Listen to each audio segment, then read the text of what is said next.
लाल की जय। धर्मराज युधिष्ठिर ने कहा, हे माधव, आषाढ़ शुक्ला देवसैनी एकादशी तथा चतुर्मास व्रत माध्यम मैंने सुन लिया है। अब आप मुझे कृपया करके श्रावण मास के कृष्ण पक्ष की एकादशी के बारे में बताइए। श्री कृष्ण भगवान कहने लगे, हे युधिष्ठिर, इस एकादशी का नाम और इसकी कथा मैं आपको बताता हूँ। एक समय ब्रह्मा जी ने नारद जी से कहा था कि वही मैं आपको कथा बताने जा रहा हूँ। तो नारद जी ने ब्रह्मा जी से पूछा था कि पितामह, कि श्रावण मास के कृष्ण पक्ष की एकादशी का नाम क्या है और उसकी विधि क्या है और उसका माध्यम क्या है और उसमें कौन से भगवान की पूजा की जाती है, कृपया करके ये हमें बताने की कृपा करें। तो इस प्रकार ये मेरी बहुत बड़ी इच्छा है, आप कृपया पूर्वक बताइए। भगवान श्री कृष्ण ने कहा, ब्रह्मा जी, नारद जी को जो कुछ बतलाया था वह मैं तुमको बता रहा हूँ, जो ब्रह्मा जी ने बताया था। ब्रह्मा जी ने कहा था, देवर्षि नारद, लोक कल्याण की भावना से तुमने बहुत अच्छा प्रश्न किया। अब मैं जो पावन कथा है उसको कहता हूँ, उसे सचेत होकर के सुनो। श्रावण मास के कृष्ण पक्ष की एकादशी का नाम कामिका है, दूसरा नाम इसका पवित्रता है। इसकी कथा को सुनने से वाजपेयी यज्ञ का फल मिलता है। इस दिन शंख चक्र गदा पद्मधारी भगवान विष्णु, भगवान माधव, मधुसूदन, इनकी अनेक नामों से पूजा की जाती है।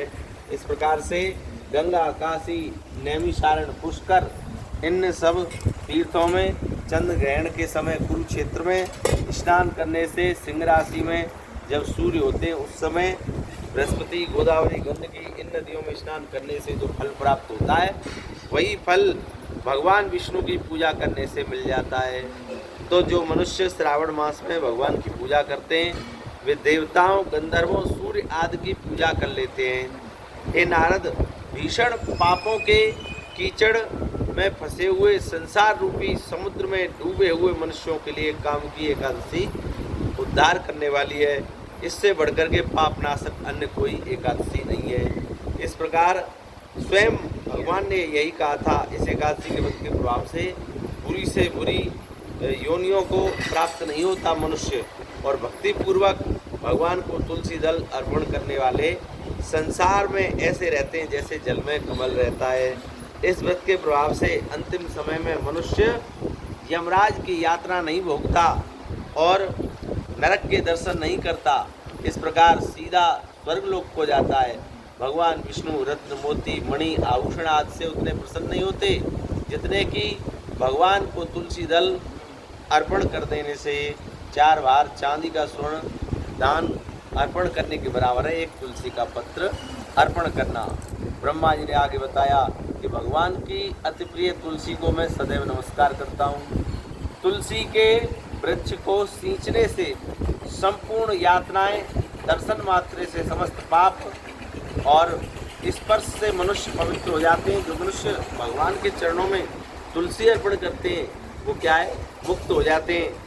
और कामिका एकादशी को रात्रि में दीपदान करना, रात्रि जागरण करना, इसके माध्यम का वर्णन चित्रगुप्त भी नहीं कह सकते। जो मनुष्य इस एकादशी को भगवान के मंदिर में दीप जलाते हैं उनके पितर स्वर्गलोक में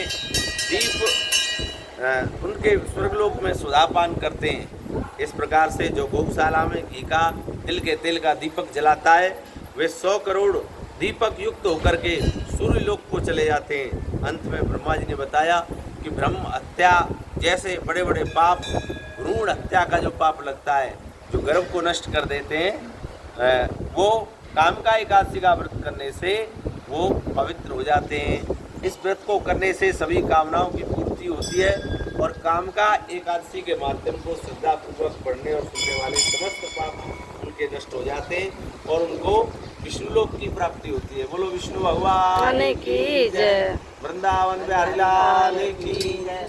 यही नाम मुख में वरदम हमारे, हरे कृष्ण गोविंद हरे मुरारे। यही नाम मुख में वरदम हमारे, हरे कृष्ण गोविंद हरे मुरारे।